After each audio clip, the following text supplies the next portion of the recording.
welcome to this week's episode of Talk Your Shit podcast. In this episode, we're going to talk about the art of songwriting and what it's like being in the entertainment industry. And I'm joined today by my good friend, Naiyango. How are you? Hello. I'm so happy to be here. I feel great. I feel really amazing. Super excited. Yeah. I'm excited too. So, quick backstory, and then we're going to get straight into it. I met Naiyango when I lived in Berlin, and I met her through a mutual friend. She is an amazing artist, amazing songwriter. She's super fabulous, has the greatest vibes. I literally met her, face-to-face once, and I was already staying at her apartment. So, we're besties at this point, It's truly, yeah. Met her on her birthday. I'm like, hey, girl, what's up? I'm going to stay with you for a few days. No, but the way you're just glossing over, the serious big fact, though. Oh, yes. So me and a mutual friend, we came to her place to style her for her music video. Exactly. That is why I was in her apartment. Okay, I wasn't just up in there, but like, hey, what's up? But we were working, okay, and it was great. It was magical. So we're gonna definitely get into it a bit. Definitely, and it was really cool. And then at my birthday party, we had this really deep connecting moment. And you can play drums and stuff. That was really awesome. Yes, I can. I'm a jack of all trades, Full of surprises. But yeah, tell us about you, girl. About me. Full of surprises. Yes. So about me, my name is Naiyango. I am an R&B artist, a singer, songwriter, and a songwriting coach. I've been working on my EP for the past couple of, let me say, years for sure, and definitely been developing as an artist and just building my business as a songwriting coach and just establishing myself as an entrepreneur in different ways and stuff. So it's really a lot, but exciting. And I'm just happy to be able to do it. Yeah, it's so cool seeing you, honestly, just watching you grow and, build life. I love seeing it. I love seeing my people do that. It's really cool. And likewise. Oh, thank you. So tell us about your background and what it was like for you growing up. Okay, so I'm adopted, and but I'm adopted to not through an adoption agency, but basically my biological mom is my adopted mom's niece. So I basically grew up kind of in the family, and I grew up in Tanzania, and most of my happy memories definitely revolve around just playing with my bestie Rhoda and her family, and just we used to play Ninja Turtles and random games like that and sing together, and playing in my garden where I'd pretend to be mini playback show Whitney Houston lyrics and stuff like that. Mm-hmm. So I had a lot of time to just get to know music as a child, basically. And also kind of find and understand the world around me because, obviously being adopted and suffering that loss, it's you kind of have a lot of questions about life. And I think music at that time gave me a lot of answers. So how did you specifically get introduced to the music industry? Well, to the industry, that happened way later. But I know, for example, my adopted mom and I used to watch a lot of music videos and concert clips together. And I remember seeing Michael Jackson perform, and I was like, oh my God. It's I just felt I could do what he does, but not in Michael Jackson's way, but in my own way.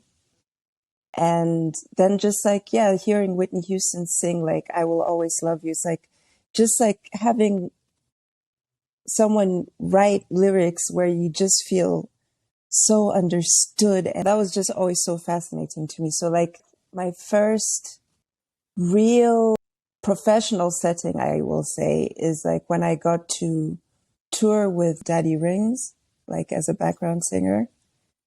and I was in university at that time. So I just like moved from Kenya to Germany. And it was like Mm, basically this really exciting time of like being away from home, I will say, and independent and just being able to do whatever you want. And so I got the mm, opportunity to go on tour and I was like, oh, well, I like this life. It was nothing like I imagined it actually to be, you know, because like I thought, okay, it's going to be like party every day and da da da. But like, yeah, working with professionals, they were like, no, we don't party every day. This is a job. If you party every day, you're going to be like exhausted mm, and you need to be able to do your job because like at any other job, your boss is not going to care if you went out last night or not. You have to like still deliver and stuff like that. So it was just mm. like basically learning stuff like that. That was like my first initiation, I guess, with the music industry. So would you say that is what drove you to be like, oh, I want to be in that? Because you mentioned Whitney Houston, you mentioned Michael Jackson, and you were like, man, I want to be like them. I want to do what they do. And yeah, would you say is that it was like, oh, okay, let me go for it. Definitely. Like, I think being on tour just made me feel like it's possible, you know, like it's not something, you know, like before as a kid, and I think maybe also living in Kenya at the time, it wasn't so common that like international artists would come through. So that life just always seemed like very far away. But like suddenly I was like in the midst of it, like, you know, experiencing what it's like to be on a tour bus and like wake up in a different city every day and, you know, have an off day in between, but like also the feeling of coming home from tour, like just little things like that that you wouldn't really think of when you just see it on TV, you know what I mean? Or read about it like in a magazine. So yeah, that just made it very tangible and in a way like realistic to me. And that definitely also solidified my desire. I was like, oh yeah, so it's possible. Like, okay, it's not too far away Hmm. from me. I can do this. And I Hmm. was really lucky because he was like Daddy Rings was really gracious and he let me even sing one of like my original songs in like the intermission. Oh. Yeah, so like I was like doing backup vocals, but I always like I also had like the opportunity to like still perform and sing like one of my own songs on like an established artist tour. I mean, it was like way back in the day, but like still, those were just things that kind of also like encouraged me and made me feel like, yeah, I can do this, you know, or I want to do Hmm. this as well, you know. So would you say that was your first solo gig? Or like your first time singing in front of a stage? No, no, like because I used to do a lot of theater and drama and acting in school. So, and we put on like some musicals, but I never took it really seriously because like my self confidence was a little low, but I did Hmm. have a little experience. Okay, so now you brought up something and I'm gonna put you on the spot.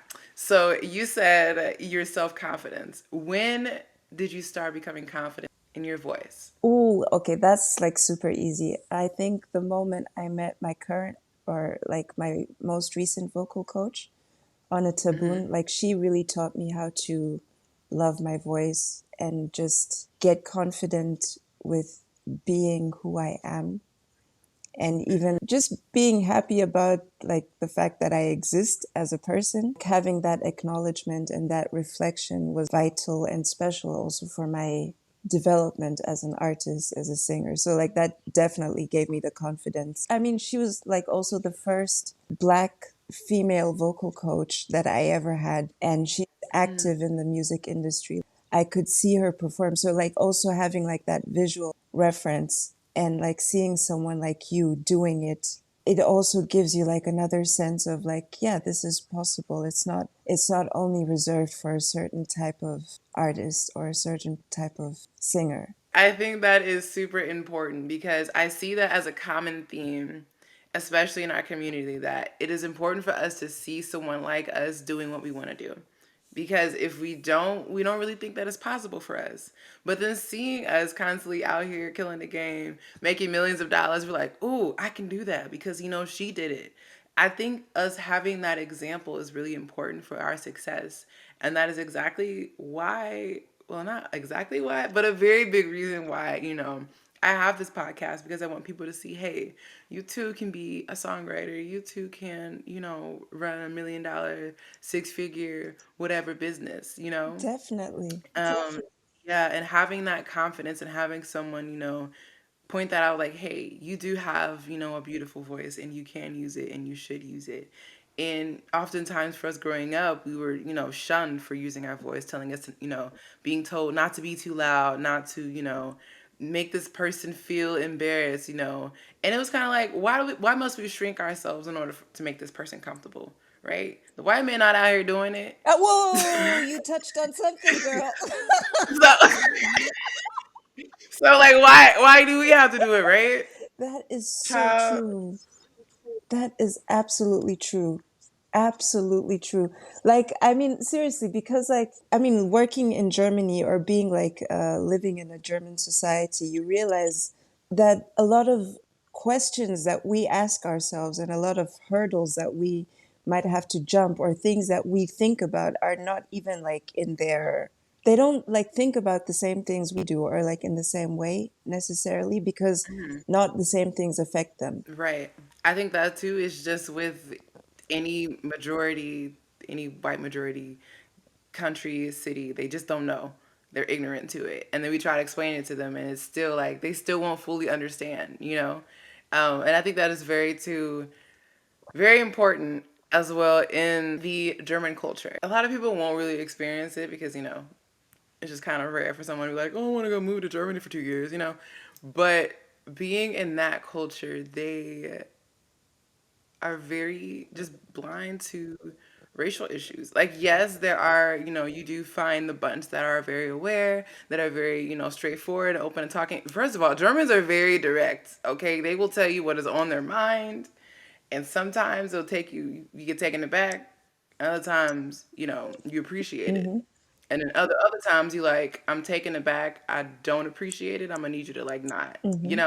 And even though that they are very, aware of their past and then they bring it up a lot, they have, a bunch of historical landmarks and everything. Even though they are very aware of their history, it's still like they still have a lot of work to do to learn our history and to actually respect it and stop assuming just because we're black doesn't mean we can't afford, an Hmm. apartment.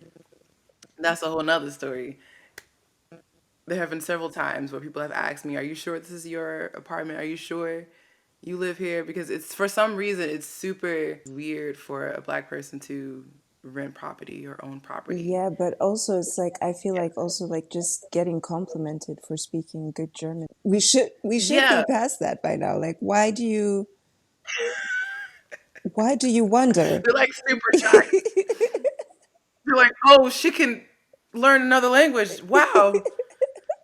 At the end, it really does help us, grow and develop into the person, that we are meant to become. So, being in Germany and as a songwriting coach, what kind of challenges have you faced being in that role? And especially being, a black creative, a black woman, what kind of challenges have you faced and how have you continued to overcome those? I think like on a personal level, I guess the biggest challenge has been finding balance between making a basic income until like I can basically live off my art completely. So Hmm. it's like you have this question of like, okay, make money, sacrifice time, or sacrifice have time, have less money, but then you need money to make art. Going to the studio and stuff, that's not free. I also like the collaborative energy of being in music. And of course, I'm grateful for a lot of people who have been very supportive, done favors and stuff like that on the way. I'm not gonna like say that I got here completely by myself. But at the same time, it's like, yeah, there are some investments that you need to make, walking that tightrope, and then also balancing. If you have that work and then you have that commitment to your art, then balancing having time for your personal life. I'm a mom, so I have a daughter and she's 9 years old. So like making sure that I still Hmm. have time and I can prioritize and be with my daughter. And Hmm. at the same time, it's like you still have friends on the side. That's been like my biggest challenge. And as a black creative, as a black artist, I'm just actually glad to know that I'm not alone. I look around me and I see a lot of black female creatives killing it and crushing it and showing me that my dreams can come true. On Instagram, if someone's super excited and they share like, oh my God, this and this happened, and you're like, oh, cool. So the wheels are moving and things are in motion, and there's space being created for Black artists, and there's a Hmm. desire for Black artists. Like people are listening to Afro beats all over the world, so there's a desire for African art. Like it's not only monopolized. You don't have to be a certain way. You don't have to look a certain way. Like with the internet, with social media, you can just find your audience, or your audience can find you. The same way I gravitated to my teacher or certain creators or whatever. You find your people or they find you. Your people will find you. If you are, authentic, if you're yourself and not out here lying, trying to be someone Woo! else, your people your people will find you. I'm gonna just keep saying it. Community is very important for your success, for your sanity. And so the fact that you have those people to support you, to be like, hey, there are opportunities out there for you. Let me put you on. Let me, connect you with this person is super, super needed. And I think we need to be more supportive of each other instead of trying to be more in competition with each other. Yeah, and because I think we have this misconception that there's only room for one, or there's only room for a select few.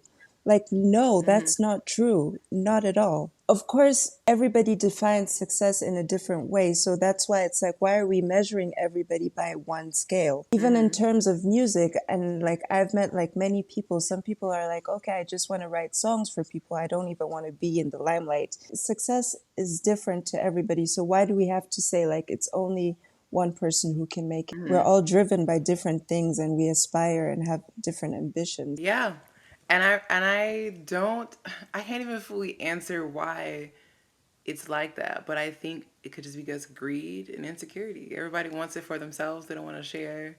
They don't want to share the spotlight. And it's at the end of the day, that is a them problem Mm. and not a you problem. And once you make it and you pave the way for other people, that's gonna benefit you more than you think. That's gonna benefit you more than you trying to shut off everybody else. I mean, if we think about it logically, I mean, I know you love Rihanna, right? Oh yes, ride or die. Okay, but like just because you love Rihanna with all your heart, it doesn't mean you don't listen to other artists, right? Hmm.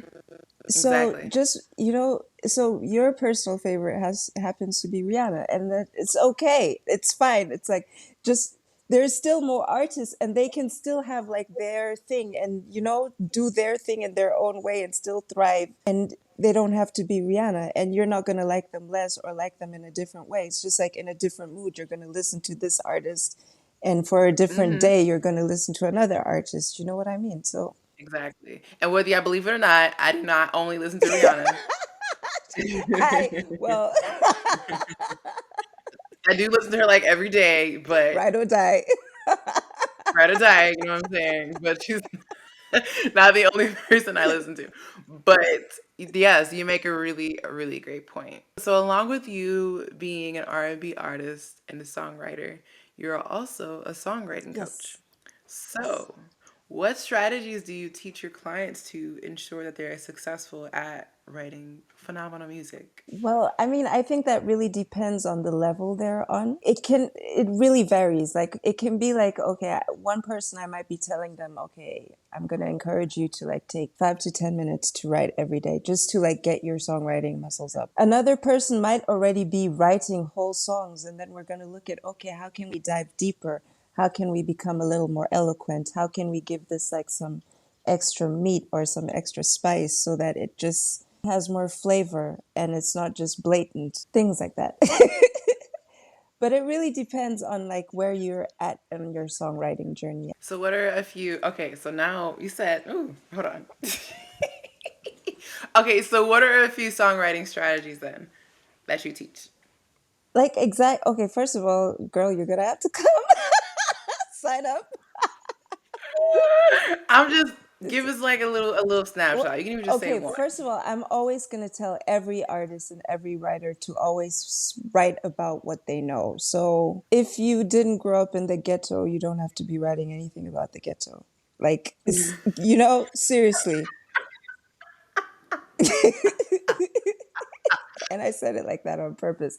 Like you have to be authentic and be true to who you are, and have the courage to write from the most vulnerable place within you, because those are usually the best songs. That is very true. That is probably why I love Rihanna. She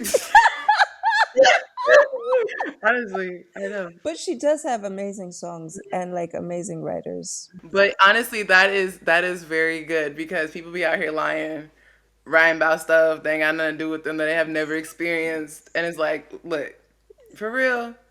And honestly, we can snip the Right, bullshit. right. And that's exactly it. That's exactly it. Like the audience can always tell. Man, we've dug into the trenches of the internet, and you grew up, okay, in the rich part of town. You grew up in the suburbs. You over here writing about you grew up in the hood. Stop playing with me. Exactly, exactly. You see, so be honest, be real about like who you are. Because the thing is, I always think that songs, at least for me, because as I was saying, like when I was a kid, songs helped me understand a lot of the world around me. Hmm. And they were kind of like this like roadmap out of whatever I was going through, if it was like a very sad or traumatic situation, or like really deep into it if it was like a joyful situation. So it's like I Hmm. just see like songs are kind of like maps, and if you've gone through something and you have the gift of songwriting and the gift of song or singing within you, then you're gonna want to write up a map to help someone get out of the same situation. Yeah, and I think that is the power of music, I honestly. agree. And that is why music is the way that it is. It moves people, it motivates people, it just does things to people that, other things can't, honestly. So tell us about writing, songwriting. So I know that it takes, first of all, I know that it takes guts to write music, to stand there in front of hundreds, thousands of whoever people and sing, and not get super nervous and start sounding, raggedy and being like, oh snap. So, what type of mindset shifts do you need to take or need to make in order to perform well? Well, first of all, you've got to know that it's possible for you. And there is, unfortunately, like if you're starting out, there is a very long stretch where you're the only one who sees the vision, Hmm. but keep going anyway. Keep going. And if and when you stick to it long enough, you're going to find people who also see the vision and who will help you carry or follow through or even execute or go beyond actually sometimes what you imagined. Even if it's you right now, just know that one day it will pay off. Because honestly, I love that you said to keep going, like because people may not see the vision. That's literally the definition of entrepreneurship. Ooh, yes, it is. Like people are not always gonna see the vision. They're not always gonna know like what is she doing? Why is she doing this? At the end of the day, you just gotta keep going, keep pushing on, and then as you grow, people are gonna be like, Oh, oh, yeah. We always knew. We always knew. don't even get to the people that are like, I always knew you can make it. No, you Yeah, I didn't. heard you say You were the main reason I was gonna quit. Like I don't understand. That's what's so funny. So quick story, y'all. So before I moved to Germany, I was working for so in order for me to move to Germany, I had to raise money because I was working with a nonprofit organization. And so there was this couple that did not support me, that did not believe that I could make enough money to move to Germany for 2 years. And they flat out told me that we don't think you can do this. This is not for you. And I said, okay, bet. Well, I'm gonna go do it anyway. Cause they literally like started like a whole meeting with my parents. My parents had to tell me, that why I couldn't do it, why I shouldn't be doing it. Y'all literally had this whole intervention, this whole meeting to basically crush my dreams, right? And so at the end of this meeting, I was like, well, I'm gonna let you believe what you believe, but I have a meeting to go to, to go raise some money, right? And so, long story short, clearly, I made enough money. I moved to Germany a few months later. Y'all, why these people call me talking about, oh, I knew you could make no. it. I knew you could raise enough money to get there. And I looked him dead in his eyes. I said, you were the main reason I wasn't going to go. Did you forget the meeting that we had? Did you forget the meeting that you called with my parents to tell me that I wasn't good enough? It's like selective He had memory. nothing He to was like say. selective memory. Selective memory. They want to be a part of something that they were trying to stop in the first place. So my advice to you is to keep Exactly. going. Okay, when people don't see the vision, A- keep going. Like Nayango Amen. said, keep going. And then when you are successful and they try to slide in your DMs, remind them of those. Hey, be like, remember, you were the one who told me that I couldn't. So don't you? And no, you cannot borrow Call Tyrone. Call $20. Tyrone. No, look, better call Tyrone. Don't call me. You ain't get. Nah, I'm gonna hurt your feelings. Somebody who gonna tell her. And if they hear this episode, they know. They know who I'm talking about. They know it's Oh my them. God. Okay. You guys have been called out. It's official. No, seriously. But what is something that you're looking forward What to is in your career? okay? Well, definitely since I've been working on my music for so long, I'm super excited to release music. Hmm. Like just thinking about it gets me like boop. Anyway, yeah, because seriously, I put a lot of effort and energy and love and time and the whole process and stuff, like a lot into it. And my songs are at a point where I'm like, yeah, I'm super proud of them and I really, really love them. And yeah, so that is something I'm so excited about, releasing music and yeah, working on my next album and Ooh. you know, on to the next. Just enjoying the journey, I think, because I used to be someone who was like pretty anxious a lot of the Mm-hmm. times and I could get like overwhelmed very easily. But like I've learned to kind of pace myself instead of seeing a big mountain and being like, oh my God, the mountain is huge. It's like, oh no, I'm going on a cool trip and yeah, it's going to be fun. And yeah, so just enjoying the journey. That's basically what I'm excited about, doing what I do and getting more and more opportunities and sharing art and artistry with the Yeah. world. Yes, enjoying the journey is very, y'all, please enjoy the process. Even though it's hard, even though you're like, man, I just want to skip to the successful Can part, we skip to the good enjoy part? it. Look, and I don't even blame you, honestly, because I have my moments too. We all do. We're like, man, I just want to get to the part where I'm making money. I'm stable. I don't have to worry about where the next paycheck's gonna come. I don't have to worry about, man, am I gonna be able to pay my employees on time for payroll? Like, I just want to skip to the good part, right? But enjoying the journey is what makes you unique. Enjoying the journey is what enables you to help someone else who's also starting that journey, right? And I think too is when you're starting on social media and you're starting to build this audience, you're starting to build these fans.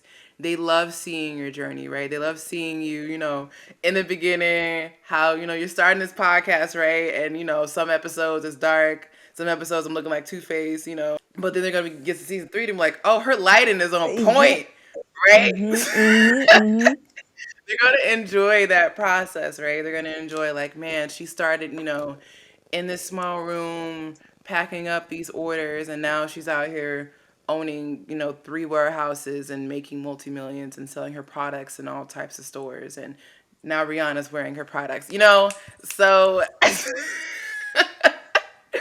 enjoy the process, and I promise you that when you get the rewards, it'll be much more sweet than just skipping to the easy part. Definitely, because like I mean, I was even thinking about it the other day. I was at the studio and we just finished up like one song, and I was telling my producer, Baba Omar, I was like, look, this song actually from the minute I wrote it is actually like 4 or 5 years old. But from going through the experience, I mean, then writing the song, then like demoing the song, and then finding the right producer to work on the song and then recording it and then like making adjustments to make it like feel right. It's just like, wow, it's grown so much.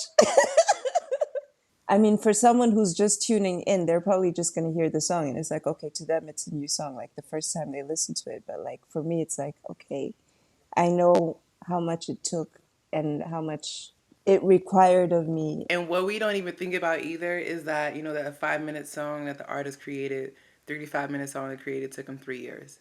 We don't know that. Imagine. We just assume they just, whipped it out their butt and released it, wrote it in, one day and released it, next week. Like, no, it takes time, it takes years. You really don't know how long it takes an artist to work on an album. So how do you take care of yourself then with all, the writing and the music and all that? I think, okay, well, I'm not ashamed to say that I go to therapy. Oh no, never be ashamed. No, Yeah, no. It's becoming normalized. Why people are less ashamed to say they go to therapy. We need we therapy. do, we do, Yes. all of us, all of us. Like, I Hmm. read this meme the other day. Did you have a childhood? Yes. Then you need therapy. And I was like, okay. Trauma. So I do that. And I think making music is also like also part of my therapy and part of my maintenance and like how Mm. I stay well and happy and good. That is a good thought. Yeah. Your work being your therapy. Because people out here doing things that they hate, Ooh, that cause them stress, yeah, I know. I child, know, girl. and to be able to do things that you love that bring you peace. Yeah, so I think those are like my main things, like music. And music, Hmm. dancing, spending time with people I love. Like I used to be like a very accommodating person in a way, but like now I'm learning to listen to myself more. Does this feel good? Does this feel right? So also like following your intuition, you know? Most definitely. Listening to your gut, your Hmm. intuition. Yeah, we out here making decisions that clearly, our body's telling us, nah, we shouldn't do it. And then we regret the outcome. We regret, even doing that, right? And so listening to our gut is super super important. Listen to what feels good because if it doesn't feel good, the universe is telling you like, hey, this is going you're gonna regret this later Hmm. on, Hmm. right? Hmm. So tell us about a few receipts, a couple of receipts, Is this your client results, a few is client this results this the that humble you brag one, right? oh no, it's not humble, it's just brag. Just brag. Oh my God. Okay. Your favorite client results to today. Well, okay. I think I always get like this really special feeling when I see, for example, with newbies who are like, oh, I have no idea how to write a song. And then, like, the moment they realize, like, oh my God, I just wrote a song. You know, when you see like pure joy on someone's face? Hmm. Yeah. I love it. Yeah, I love it. exactly. Yes. So I really love that. But then also, there's like some artists I've worked with who are like, okay, I want to record an album and I want to write songs for my album. So then they've completed that and they've achieved their goal. Or, yeah, and then they go on and they're doing what they do and they have like, they perform their songs. Yes. I love that. I love that. Yes, it's honestly great seeing clients, meet results, seeing them thrive. That's like, man, I'm out here I'm doing good, I'm doing honestly. It something. brings you right, it brings you peace that, you don't suck. Yeah, girl, for sure. You're like, okay, That you're doing your job well. I did I, something I good love today. seeing results as well, honestly. The look on their face when they show up better, the confidence. For sure. Or like when they start reflecting and they're like, yeah, you know, in the beginning I came in here and I had no idea. And now suddenly it's just like, I woke up last night and I just wrote a song in the middle of the night because of da. I'm like, yeah, girl. Or yeah, boy.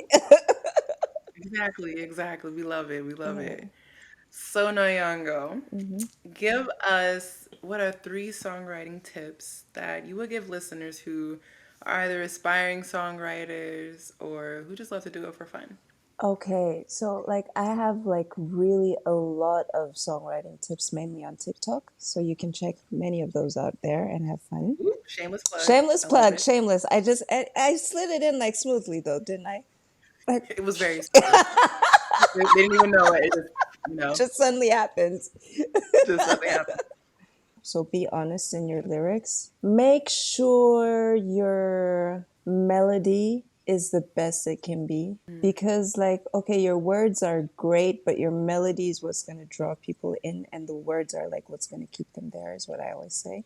And never be afraid to edit your songs, revisit them, you know? It's like, even if you wrote that song in 5 minutes, you can still go back and look at it again and see, like, is there anything that needs to be improved, or is this really the way it's meant to be? Or can I just exchange one word and like elevate the song and the meaning of the song, but like in a very loving and compassionate way so that you still enjoy your song? Because like sometimes we can be very critical with ourselves, especially as creatives.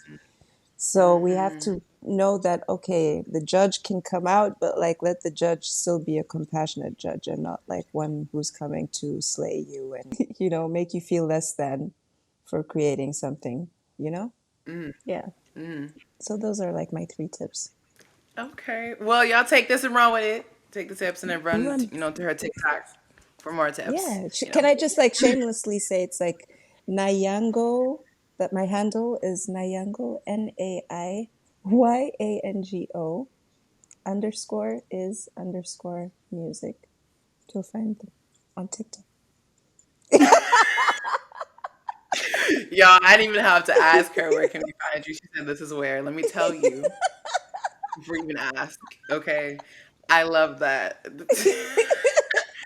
I love it. Well, Nayango, it was so great having you on today on this episode. I appreciate you and our friendship, and thank you so Oh my much. God, you didn't even tell them though. But like, yes, I appreciate you too.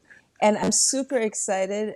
The reason why Diamonds and My Path Crossed shall be launched as soon as possible. Yeah.